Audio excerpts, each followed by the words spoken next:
a todos y a todas. ¿Cómo están? Qué bueno, nosotros estamos muy contentos de, en esta edición de Palabras con Vos, estar con alumnos de secundaria, porque es la primera vez que tenemos este intercambio con alumnos de secundaria. Estamos acá en la Escuela Ingeniero Huergo, sede de la Escuela de Verano, y estamos transitando la 4ª semana de Escuela de Verano. Así que esperamos que estos últimos días sean muy felices, que hagan actividades súper divertidas.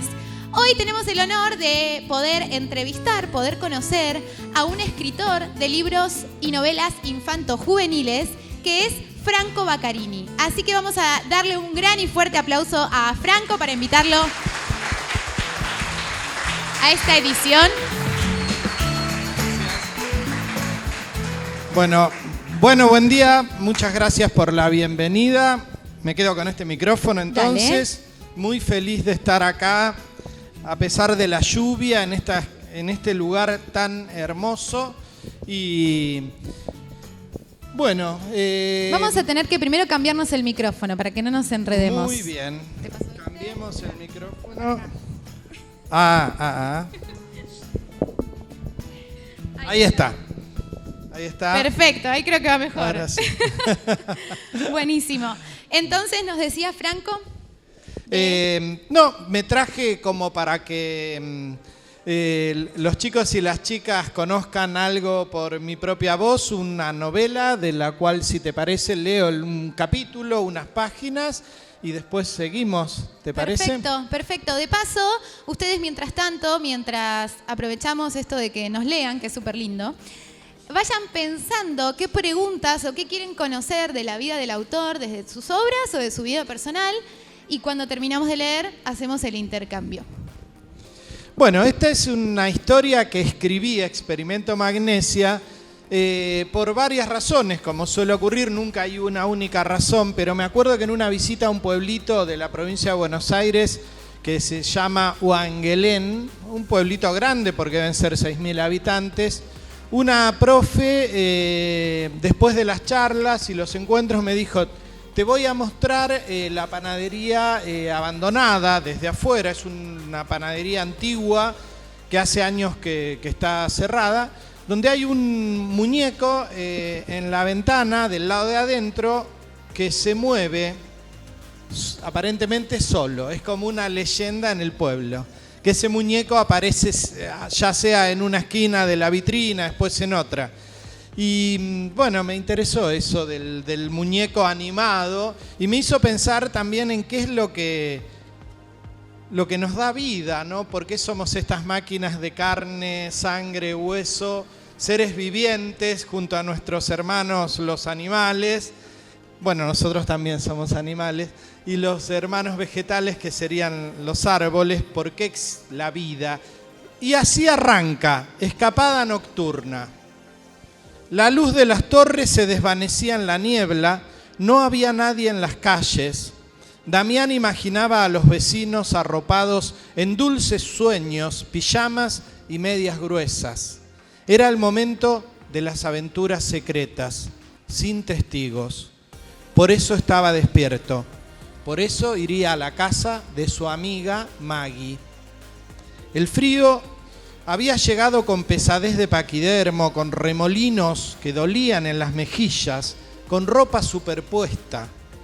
A Damián lo sorprendió la resistencia del insecto que había pasado varias veces frente a sus ojos. Mosca, abeja, lo que fuera, era una especie de superhéroe blindado para andar a la intemperie en esa noche de invierno. Un invierno que parecía ignorar que los jardines volverían a tener sus brotes y sus flores. Había que soportar su prepotencia, su gusto por sembrar la desnudez entre los árboles. Damián se calzó la capucha del buzo para protegerse las orejas. Metió las manos en los bolsillos. Su destino quedaba solo 5 minutos. Damián tiró una piedra mínima al balcón de la planta alta. Tric, tric, y Maggie estaba lista. Asomó su cabeza toda sonrisas y la mano indicando que ya bajaba sin hablar. No era por nada, vivía con su abuela y prefería que no le hiciera preguntas. Las jóvenes de 13 años no se escapaban de su cuarto cuando todos dormían, y tampoco los jóvenes. Pero Damián y Maggie tenían buenas razones para hacerlo. Algo ocurría en la juguetería Darky con el muñeco Darky, el que había sido por décadas el ícono del negocio y había seducido a los clientes desde la vitrina que daba a la avenida principal, con sus grandes ojos verdes, el pelo oscuro y la sonrisa congelada. Theo y Gio aseguraban que Darky a veces se inclinaba para un lado de la vitrina y a veces para el lado opuesto. Bueno, y así empieza esta aventura que se llama Experimento Magnesia. Dan ganas de que sigas leyendo. ¿Y este cuento o esta novela está dentro de otra saga de novelas en ese mismo libro? No, en realidad es una novela Sí. donde hay un sabio loco, donde que es, bueno, no voy a contar la historia, pero bueno, tiene que ver con que este muñeco Darky se anime y se mueva, y como en toda buena historia de sabio loco, no es que quiere conquistar el mundo, aunque un poco sí, sino superar el límite de la muerte. O sea, él quiere traer a los muertos a la vida, en realidad a unos muertos en particular, que estaban en una penitenciaría, que se habían matado entre ellos en una pelea en la prisión, y él quiere saber si todo eso que quedó diseminado de ellos, los átomos, a lo que él llama recuerdos, se puede atraer desde el magnetismo, así como el imán atrae a las agujas en un costurero o un pastor atrae a las ovejas para que no se pierdan en el campo. Él quiere ser como ese pastor que vuelva a dar vida a los muertos, y así se inicia una historia tirando a terror, a inquietante. Hermosa. Dan ganas de seguir leyendo. ¿Y cómo se llama entonces el libro? ¿Querés mostrarnos la tapa? Experimento Magnesia. Perfecto. Bárbaro. Bueno, ¿habilitamos las preguntas o tenés algo más para leernos? No, yo estaría encantado de que me hagan preguntas de lo que quieran realmente, porque en general estos encuentros son para charlar. Leer algo es simplemente como para abrir un poco las charlas. Yo les puedo contar que nací en el campo hace 59 años, que somos 8 hermanos. 4 mujeres primero, 4 varones después. Mi papá era agricultor, después tambero. Y nada, desde chico yo veía que él, después de trabajar duramente, como suele ser la vida en el campo, le gustaba a él sentarse a escribir en la mesa de la cocina. Y yo me preguntaba qué pasaría con eso en su cabeza, que cuando él escribía lo veía relajado, lo veía sereno, como que estaba haciendo algo que le gustaba. Y mi papá, de algún modo, sin saberlo, me estaba educando con el ejemplo de que la escritura o la lectura siempre es un momento de encuentro con uno mismo, donde lo interesante somos nosotros. Estamos bastante acostumbrados a pensar que lo interesante está fuera de nosotros, en la banda que admiramos, en el cantante, en actor, la actriz, los deportistas, la vida en general, pero en ese gesto sin palabras que yo veía a mi papá retirado en sí mismo, él me estaba enseñando que primero yo tenía que verme interesante para mí mismo, para después conectar con lo que es interesante en el mundo, ¿no? El oro llama al oro, dicen los alquimistas, y yo creo que cuando nosotros tenemos una relación gentil con nosotros, el mundo se vuelve, el universo apoya eso. Pero eso no está comprobado científicamente. A través de mi vida yo siento que es así. Desde tu experiencia, así que es muy válido. ¿Alguien tiene ganas de romper el hielo, de pasar acá al frente, hacerle alguna pregunta para conocerlo más de sus obras, de su historia personal? Mientras lo van decidiendo, si quieren pueden venir y se acercan, porque no sé si va a llegar el mic hasta allá. Así que las invito que quien quiera se venga al frente, o si no quiere pasar, voy yo y replico la pregunta acá. También puede ser esa una opción. Mientras van pensando, si quieren, yo te quiero preguntar algo, sí. Franco. Vos decís que leíste desde siempre y desde ver este ejemplo de tu papá que leía todo lo que encontraba por ahí, como no es que leía cosas puntuales. O leía recibía revistas, que las iba a retirar a un kiosco del pueblo porque vivía en el campo, estaba suscripto a revistas como de deportes, como El Gráfico, de noticias en general, las selecciones del Reader Digest, compraba diarios, y en la mesa de casa siempre había libros. Él creía, era muy interesante esto porque él creía en los ovnis, ¿no? Que en los ovnis eran naves tripuladas, porque un ovni puede ser un globo meteorológico, pero él creía en la existencia de seres extraterrestres que venían a visitarnos. Entonces compraba libros como que tenían que ver con esa temática y yo los leía como si fueran ficción, pero eso me hizo respetar cualquier tipo de literatura que leyera alguien. A través de mi papá aprendí a querer a los libros, siendo que él no leía una literatura sofisticada, como un intelectual puede leer a Shakespeare, a Tolstoy. No, él, cualquier cosa que leamos y que nos guste, nos hace lectores y nos hace conectar con algo. Entonces, yo ahora estoy escribiendo una novela que tiene que ver con ese mundo de personas que creen que los extraterrestres están con nosotros, nos estudian, y viene a través de mi papá, sin dudas, ¿no? Y él creía en eso y creía también en que el misterio que es, por ejemplo, contemplar de noche en verano en el campo la Vía Láctea, que se ve mucho más que en una ciudad. Así que el respeto por el paisaje, por la naturaleza y también esa sensación de que hay algo sagrado en la existencia, más allá de que tengamos una fe o una religión o creamos, no importa, la vida, el hecho de que existan las cosas, nos genera un sentimiento de respeto muy profundo, y sobre todo en el campo cuando mirás, por ejemplo, para arriba y ves las constelaciones. Bueno, eso. Gracias por responder mi pregunta. ¿Alguien quiere pasar, hacer una pregunta o me acerco yo? Si quieres venir, sí, pase nomás.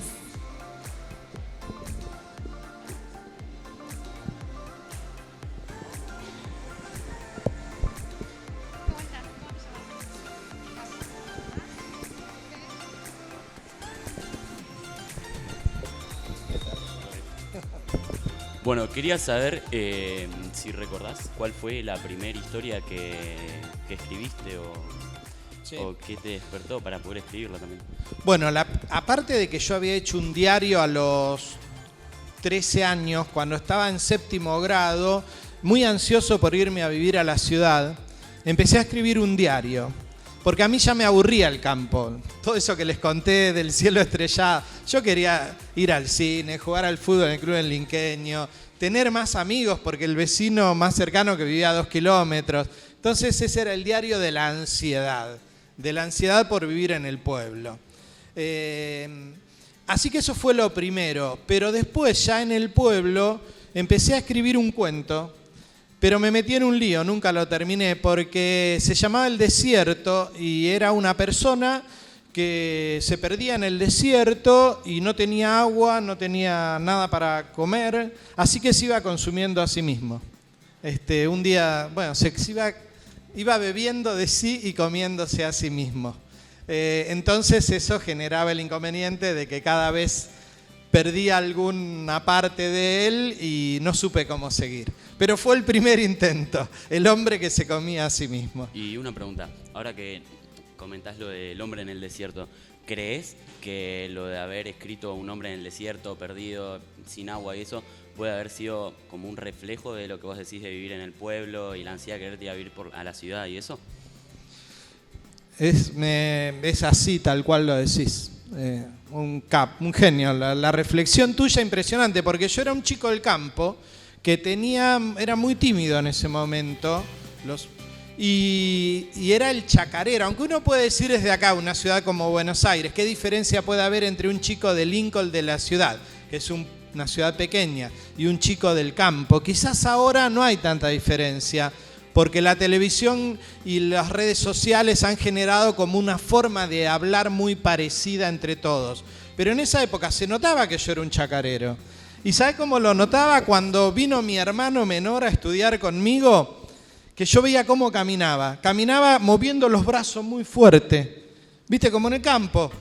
Total, sobra el espacio en el campo. Entonces movía los brazos como si estuviera remando. Y yo había hecho lo mismo. Entonces por ahí mis compañeros me decían chacarero. En primer año. Pero a mí la lectura, como yo tenía un vocabulario bastante, digamos, aprendido de los libros, cuando hablaba, a pesar de mi timidez, sentí que empezaban a respetarme. Pero al principio me costó un poco eso. Y aparte el hecho, aunque yo creía que no extrañaba a mis padres, yo vivía con mis hermanas, pero después empecé a vivir en pensiones.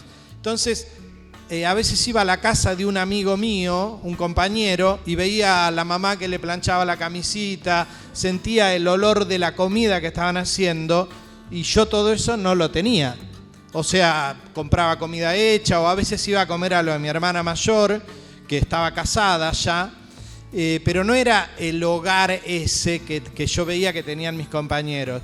Igual, a diferencia de ellos, yo tenía una libertad que ellos no tenían. A ellos les encantaba venir a mi pensión, agarrar el dulce de leche, morfárselo, o escuchar música hasta tarde sin que alguien le dijera cállate. O sea, todo tiene sus ventajas y desventajas, pero yo siempre extrañaba eso y me sentía un poco solo. Así que ese desierto pudo haber sido en parte el mío, pero todos en algún momento nos enfrentamos a ese sentimiento de soledad. Como si estuviéramos en la luna, ¿no? Imagínense qué siente un astronauta en la luna. Y una soledad bastante pavorosa, ¿no? Uno de los astronautas dijo, qué magnífica desolación cuando llegó a la luna. Porque es una desolación extraordinaria, magnífica. No hay personas. Así parece el campo de Lincoln ahora. No hay casi nadie que viva en el campo. Y eso se extraña también un poco. Bueno, gracias.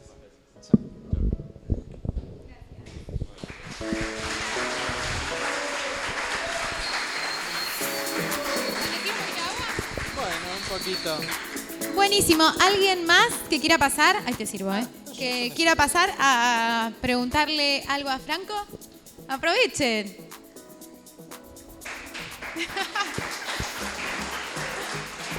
¿Cómo te llamas? ¿Cómo? Joaquín.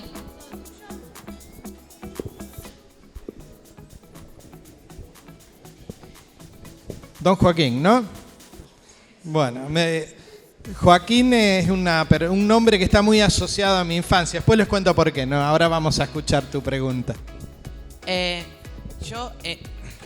Lo que leyó de su libro me hizo acordar mucho a una escritora llamada Mariana Enríquez. ¿Usted puede que se haya sentido inspirado por alguno de sus libros o algo? En realidad, Mariana, alguna vez por un amigo en común almorzamos juntos. Ella es más joven que yo, y así que yo la leo y la disfruto como lector, pero digamos, su mundo es interesantísimo. Me hace acordar al mundo de la autora de Frankenstein, Mary Shelley. Escribe sobre un género, el terror. Leí libros de ella también, como Alguien camina sobre tu tumba, que es su libro de cementerios del mundo, que ella estuvo por muchos lugares y diferentes cementerios. Y no, me parece una gran escritora que aparte le dio vida o revitalizó un género que no era muy considerado prestigioso, como el terror. Así que sus cuentos y sus novelas, como Nuestra parte de noche, Los peligros de fumar en la cama, todo, me parecen libros extraordinarios. ¿Y va a contar por qué Joaquín le recuerda a su infancia? Bueno, porque en los personajes yo admiraba mucho a Joaquín, que era un señor que se vestía con ropa de trabajo, de grafa, y hacía trabajos en el campo, pero después almorzaba con nosotros y él ahí se cambiaba. Iba al baño, se peinaba, se ponía ropa limpia, pero impecable. Era como una transformación. Se sacaba su ropa de trabajo y él consideraba que la comida era tan importante que tenía que vestirse para comer y para compartir con esa familia, en ese caso mi familia que lo recibía en su casa. Se vestía no de etiqueta ni mucho menos, pero se ponía otro uniforme de trabajo, pero totalmente planchado, impecable, sin mácula, y para nosotros que éramos chiquitos era como una celebración ver la transformación de Joaquín. Aparte se peinaba, tenía mucho pelo y se peinaba impecable, y bueno, siempre me quedó eso en la memoria. Y de hecho es un personaje que rescato en algo que estoy escribiendo ahora.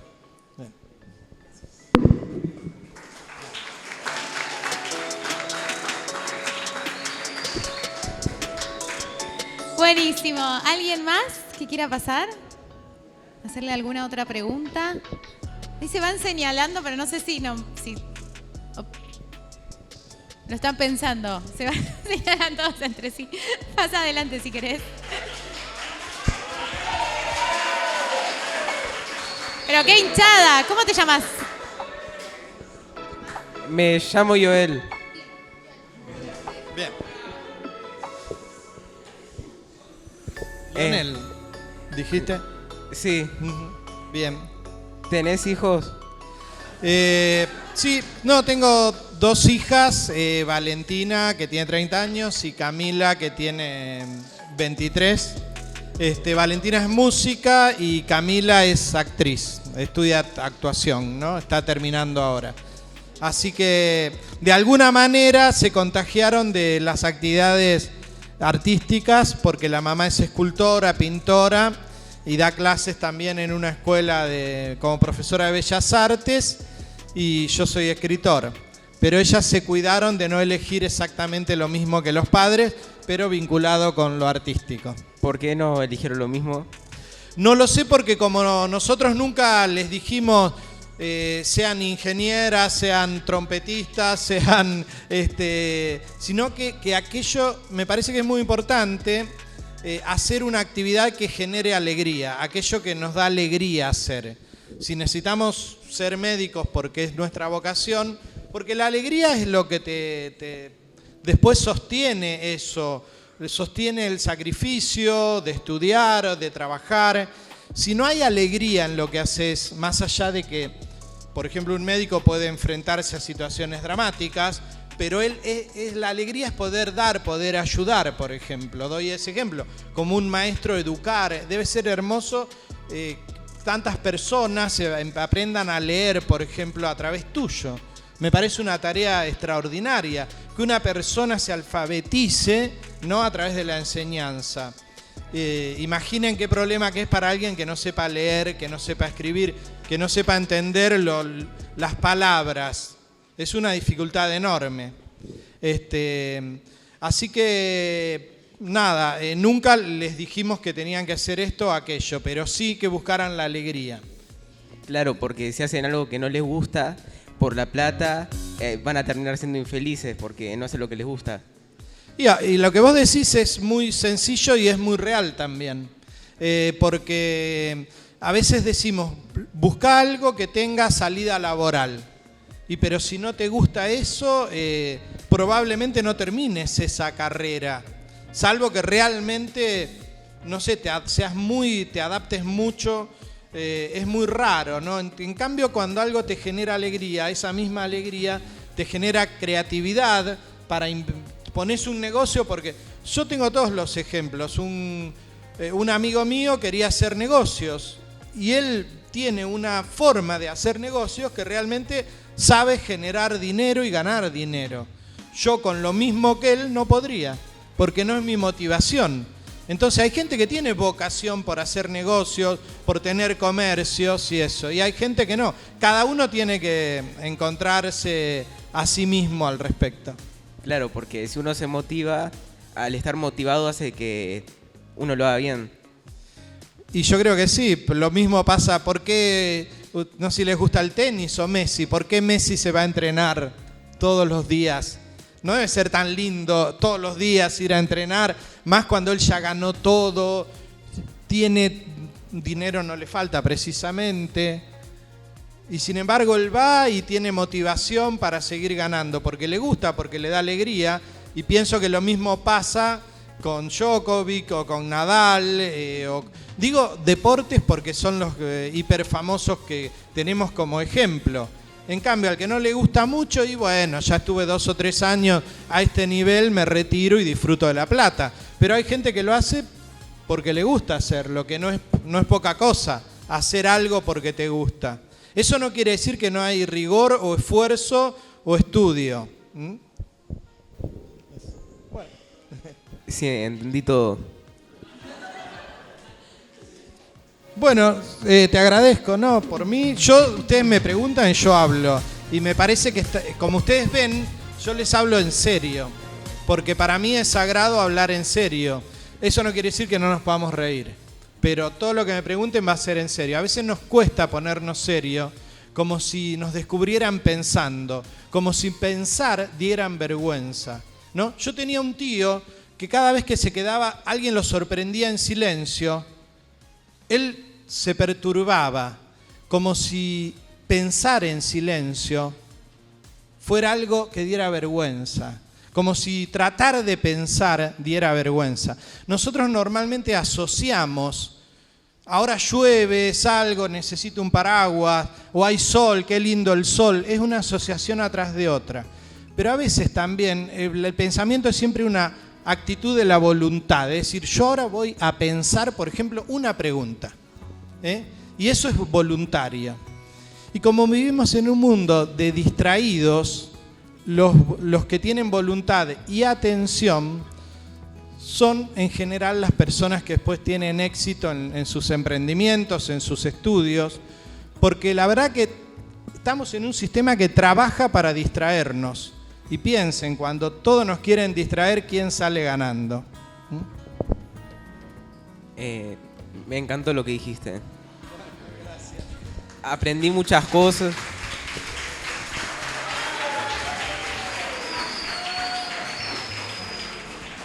Por mí seguí, No.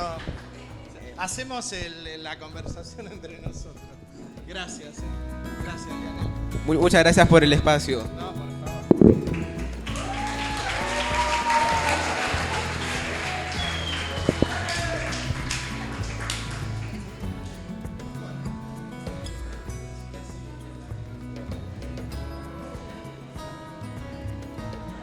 Muy bien, ¿alguien más que quiera preguntarle algo? Pasamos por acá. Dale, ¿cómo te llamas?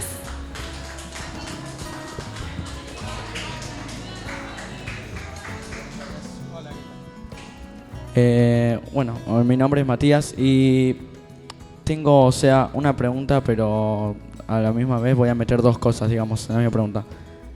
Una es, ¿cuáles son las bases que normalmente usás para escribir? Y si alguna vez te inspiraste, en tus hijas, digamos, para hacer una historia. Bueno, justamente cuando nació Valentina, mi hija mayor, te contesto, si me olvido después de la primera, recordámela. Porque justo hoy me llegó de España la segunda edición de un libro que publiqué hace muchos años, que se llama Cómo bañar un marciano, y que fue publicado en toda Latinoamérica, también en España. Y van a hacer una edición renovada. Y hoy me llegó la nueva tapa, me habían pedido una biografía nueva. Y ese libro está inspirado en la llegada de mi hija Valentina a la familia, pero desde el punto de vista de un hermano mayor. Como si un hermano mayor de pronto, pero no muy grande, sino de 3, 4 años, ve que aparece otra persona en la casa y dice, ¿dónde salió este marciano? Y hay como un juego con los celos y con el cariño que empieza a tener, pero también un poco decir, uy, le están prestando mucha atención a él y a mí no tanto como antes. Ese tema universal que son los celos, pero también la maravilla de la llegada de un nuevo ser a este mundo, digamos, de cada uno de nosotros. Así que eso, hoy hablé con mi hija y le mandé la tapa. Le digo, mira, de las anotaciones que yo hice alguna vez en un cuaderno, nació un cuento que yo nunca pensé que iba a ser un cuento y leído en Colombia, en México, en España, y es simplemente algo que yo anoté desde la abrumación por la alegría que tenía de tener una hija. Así que sí, me han inspirado ese y muchas otras historias, mis hijas. Y la base, lo que me preguntabas al principio, creo que es cuando empiezo un cuento o una novela, ¿qué quiero contar? Como tener una idea, una hoja de ruta, decir, bueno, va a empezar así, va a haber 2 o 3 personajes centrales y el final va a ser este.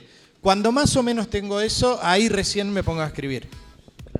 Para ir armando, juntando y va llevando la cosa. Porque el peligro es avanzar mucho y después darte cuenta que por ahí te gustaron algunas páginas, pero no tenés muy claro cómo hacer el final. Y eso es peligrosísimo, sobre todo cuando es una novela que invertiste mucho tiempo. Así que siempre hay que tener a mano un final. Por ejemplo, para Experimento Magnesia, yo tenía el final e incluso mi plan es hacer una segunda parte porque lo dejé abierto como para que, digamos, el científico loco fracasa, le va mal, pero ahora va a empezar un contraataque desde su escondite. Así que siempre es importante saber, sea para el lector que sea, qué es lo que queremos contar. Claro, sí, está bueno dejar los libros abiertos. Bueno, a mí no me gustaba leer mucho hasta el año pasado que empecé a leer un poco más, ¿no? Y aparte hice un par de historias, ¿no? De hecho, en mi casa, en un libro, tengo un par de historias que hice, pero nada, no se las muestro a nadie, ¿no? Las tengo para mí. Pero nada, está bueno igual esto de escribir. A veces me gusta como tratar de investigar un poco más, como para profundizar un poco más, porque me cuesta un poco cerrar los finales, digamos. Pero está bueno esto que decís que vos a veces preparás los finales antes como para cerrar todo más tranquilo y rápido. Igual estás haciendo algo muy importante, que es generar el hábito de la escritura. Que eso es lo más importante. Porque a escribir, después aprendemos a escribir como un escritor, quiero decir. A hacer una trama, a cerrar un final. Yo también, como les conté al principio con el cuento del desierto, un cuento que nunca pude hacerle un final. Pero después fui a talleres literarios, aprendí que hay un desarrollo en el cuento y un final, un desenlace. Pero lo importante es ese hábito que vos decís que escribiste, porque yo, por ejemplo, mi hermana mayor, que es profesora de letras, dice, cuando me jubile voy a escribir una novela. Se jubiló hace 5 años y no escribió todavía su novela, porque no tiene el hábito de sentarse a escribir. Claro.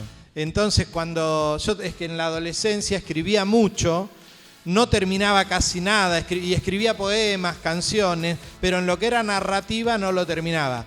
Pero me generó ese hábito como una necesidad de sentarme a escribir.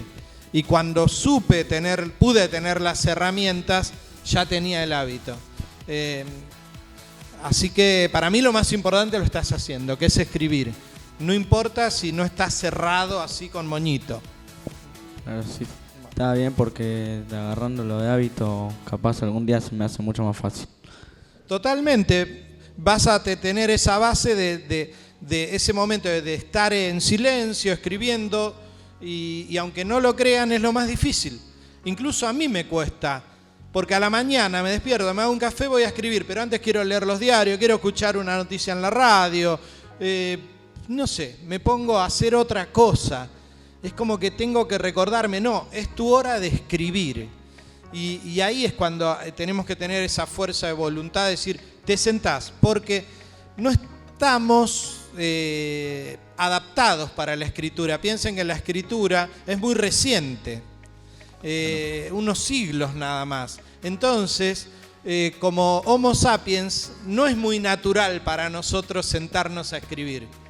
Es una acción maravillosa que el hombre aprendió hace unos pocos siglos. Quizás podemos decir milenios si pensamos en la escritura sumeria, en piedras, pero eran unos pocos privilegiados los que sabían escribir. En cambio, esto de agarrar una pluma con tinta o una lapicera o una computadora ahora es algo muy reciente, así que no es natural. Y el ser humano está preparado para nadar contra la corriente un poco. Porque si nos dejamos llevar por la corriente, ¿y a dónde vamos? A donde nos lleve la corriente. La voluntad es lo que nos permite nadar contra la corriente. Por eso ese no es el problema del ser humano, accionar y hacer cosas que cambian el entorno. El problema es cuando destruye el entorno, cuando consume los recursos, cuando contamina los ríos y quema los bosques o los tala para hacer muebles o papel sin discriminación. El problema no es que actuemos en contra de... Somos parte de la naturaleza y somos una fuerza creadora, pero de esa creación no tiene que ser destructora. O en todo caso, esa parte destructora tiene que estar limitada. Pero bueno, así que sigamos haciendo cosas contra la corriente porque somos seres humanos. Totalmente de acuerdo. Bueno, muchas gracias por responder la pregunta. Gracias a...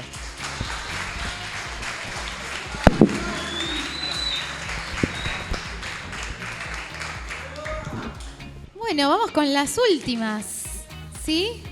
Dale, última, ¿cuál de los dos? Ay, bueno, vos y después vos y ahí está. Buenos días. ¿Todo bien? Uy, bueno, si querés, no sé, pero bueno. Muy conmovedor todo lo que me estuviste contando, la verdad me pareció muy interesante las ideas y cómo era en el mundo del campo y me dio más curiosidad de qué cosas hacías en el campo, o sea, las cosas que había. Bueno, en el campo hubo una primera etapa hasta los 6 años que tengo muy pocos recuerdos muy puntuales de mis amigos y de que no quería ir a la escuela porque nos estábamos por mudar a otro campo en otro partido, en Chacabuco. Entonces yo creo que en el fondo yo percibía que en mi familia había mucho nerviosismo porque imagínense, un papá y una mamá con 8 hijos que tienen que mudarse a un trabajo nuevo y si no les va bien son 8 hijos que hay que alimentar y educar y todo eso. Así que yo calculo que en los primeros recuerdos que tengo de Lincoln eran no quiero ir a la escuela, no me quería alejar ni un centímetro de mi casa. Cosa que al momento de la mudanza yo fuera, a ver si se olvidaban de mí en la escuela. No, bueno, después cuando fui a Chacabuco empezó una etapa diferente, me encantaba ir a la escuela, era muy amorosa la maestra, Aide y Jorge, el maestro. Y aparte era el club social, ¿no? Porque jugábamos al fútbol, nos habían juntado todos los recreos en uno solo para que podamos armar partidos de fútbol. Había una cancha grande y eso un recuerdo hermoso. Y después los trabajos, en el campo es muy habitual que los chicos ayudemos a los padres a trabajar en la quinta, a regar, por ejemplo, los tomates, por decir un ejemplo. La agricultura. Tipo ayudar en la agricultura, en sí, plantación y también quizás lo más extraño en mi caso es que yo tenía que ayudar en el tambo cuando mi papá tuvo un empleado que una vez cometió un pequeño error, una pavada, una soncera, pero le regaló a mi papá en un lazo que en realidad había robado. Y apareció un patrullero de la policía que para mi papá era lo más deshonroso del mundo, un hombre trabajador. Vino la policía a decir su empleado robó esto en la doma que hubo en lo del vecino y efectivamente lo echaron del partido. No es que lo metieron preso, sino como en el Martín Fierro lo echaron, no podía estar en el partido de Chacabuco. Y mi papá después eso no quiso tener más empleados, entonces empezamos a trabajar nosotros, los hijos, en el tambo. Y entonces nos levantábamos muy temprano, 4 de la mañana, por ejemplo yo me levantaba a los 11 años, íbamos turnando, pero bueno, iba al campo, arreaba las vacas, las llevaba al corral, después mi papá y hacía el tambo, pero todo muy temprano, porque el camión lechero pasaba muy temprano. Así que eso fue quizás algo que que me marcó mucho, pero no para mal, ¿eh? Yo lo vi, me empoderó de alguna manera, poder ser tan poderoso a los 11 años que ayudaba a mi papá a trabajar. Y eso no era trabajo infantil de explotación. Es muy diferente al trabajo urbano, al chico vendiendo un ramito de flores en los bares, que es pobreza urbana y explotación infantil. De ninguna manera yo lo viví así en el campo. Se ve como la familia, es como una fuerza, y aparte, de ninguna manera, o sea, yo después dormía la siesta, iba a la escuela, jugaba, había tiempo para todo. Ah, perfecto, entonces. Medio Lo tomé como algo positivo. Cada uno lo tomará como quiere, ¿no? Entonces bastante bien, si lo tomaste como algo positivo Sí. y algo que te ayudó para seguir adelante y estar a la altura en la que estás ahora mismo, re bien. Eso sí, Sí. un hecho bastante feo que haya caído la policía con un hombre que es el trabajador y eso.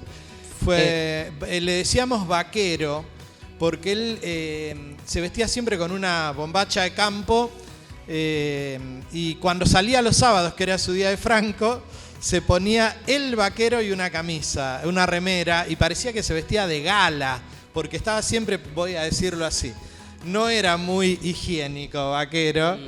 Entonces, cuando lo veíamos con ropa limpia, era como que se transformaba. Y le decíamos vaquero porque siempre ese vaquero de él era como su ropa de gala. Y lo queríamos mucho, pero era medio chiflado también. Y como todo está lleno de historias, también era lo suficientemente cruel como para haber hecho algunas cosas raras, que hoy sonarían raras. Nosotros teníamos una cotorra que se llamaba Pepita, y él no, por algún motivo, vaquero no la quería. Y un día Pepita apareció sin cabeza, abajo de un ropero.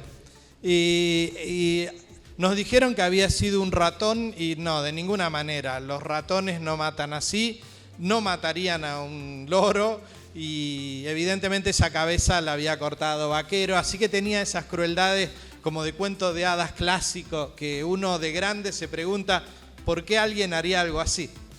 Bastante feo llegar a tu casa a ver a tu loro decapitado por un vaquero medio chiflado. Claro, no, lo habrá hecho de noche, se habrá levantado en algún momento cuando nadie lo vio y lo hizo.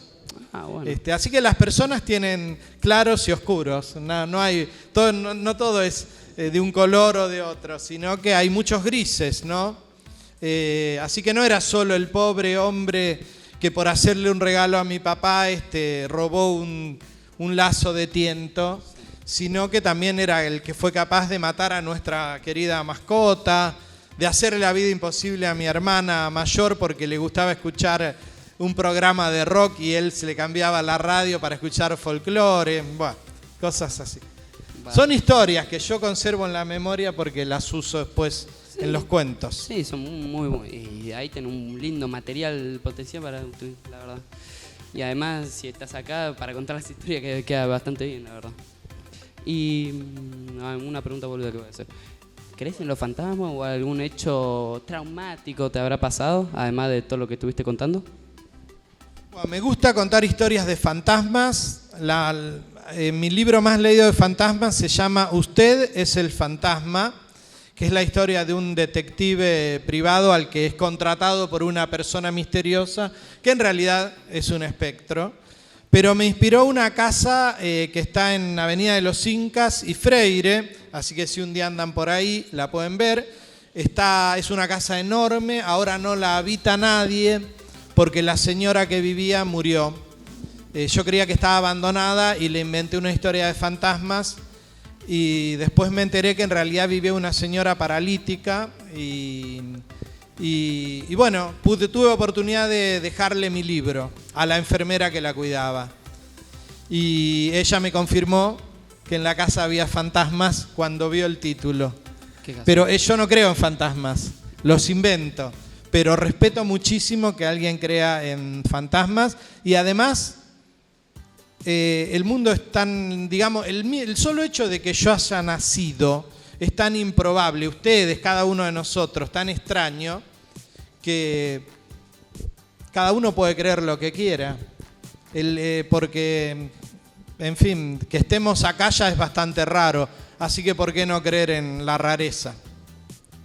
Bueno, Eso, yo en general cuando trabajo y como trabajo mucho con la imaginación, siempre recuerdo que la realidad es ese mundo donde cuando tengo hambre me puedo comer un churrasco.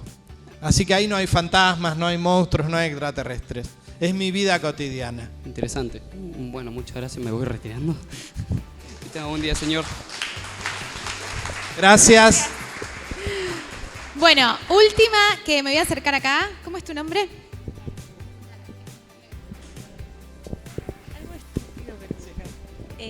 Quería preguntarte cómo haces para que no te duela la muñeca de tanto escribir. Para escribir novelas y cuentos.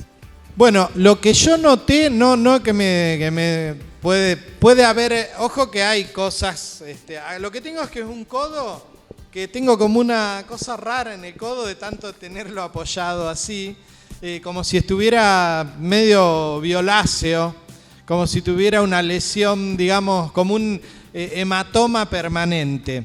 Es cierto que pueden ocurrir. Hay gente, en una época me dolía mucho la espalda, entonces empecé a ir al gimnasio, a hacer más deporte, porque es cierto que para escribir novelas hay que tratar de mantenerse en buena forma física, porque cuando uno está mucho tiempo sentado, uno de los problemas de los escritores, que hay muchos casos de escritores célebres que escribían parados porque les dolía mucho la cintura.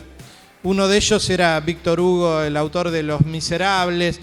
Y bueno, a mí me gusta estar sentado en mi computadora escribiendo, pero aprendí a cuidarme, aunque uno cree que por ahí para ser artista hay que ser bohemio y que yo, bueno, en realidad si uno quiere vivir de esto y durante toda una carrera, siempre es importante tener una vida lo más sana posible.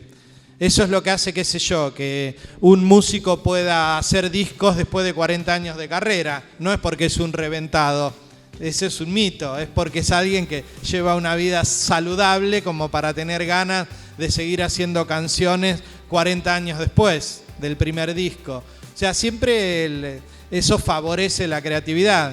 Pero eso no quiere decir que no haya que tener problemas. Cuando hay líos en la vida, cuando hay problemas, cuando hay alguna enfermedad que en algún momento del camino te perturba, te asusta, normalmente eso se transforma después en un cuento, en una novela. Así que a los líos hay que saber enfrentarlos y después se escribe.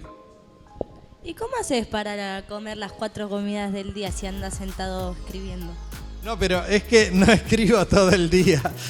Mira, con escribir, vamos a decir la verdad, yo no les quiero decir que soy vago, pero paso muchos momentos de ocio. Por ejemplo, ahora me miro a la mañana re temprano. Hoy miré ¿cuándo fue? A Djokovic en Australia. El escribir me permite administrar los tiempos. Un día puedo escribir a la mañana, otro día a la tarde, pero no es que eso lo hacía, hubo una época de mi vida en que yo estaba como loco escribiendo muchísimas horas al día. Pero después eso se va moderando y lo importante es escribir a la mañana, para mí que es la hora donde suelo estar más lúcido. Y después hago otras cosas muy distintas que tienen que ver con, por ahí salir a, no sé, no quiero decirle porque van a pensar que soy un vago. Muchísimas gracias. Bueno, si quedan algunas preguntas, igual ahora las vamos a poder hacer. Así que si tienen algunas o allá creo que había quedado, las van a poder hacer. Te invito, Franco, a que vengas al frente, así damos el cierre a este hermoso encuentro de Palabras con Vos. Esperamos encontrarnos la próxima. Le damos las gracias a Jairo, que es el coordinador de esta sede de escuelas de verano, a Sandra, que es la coordinadora regional. Muchas gracias. Bueno. Por supuesto, a vos, Franco, por otra vez venir a compartir tu experiencia. Es un placer y es muy inspirador escucharte. Así que nos vemos la próxima. Gracias a ustedes que dispusieron todo su tiempo, su cuerpo para estar acá prestando atención, como decías vos, que es tan importante en este momento. Así que fuerte ese aplauso para ustedes. Bueno, gracias. Gracias, chicos, y gracias a los que me hicieron preguntas también y a todos los que escucharon, porque tratamos de eso. Siempre me dan la posibilidad de pensar y después yo voy a casa y algo escribo de esto. Algo siempre queda. Así que muchísimas gracias por este encuentro. Muchas gracias a todos y hasta la próxima.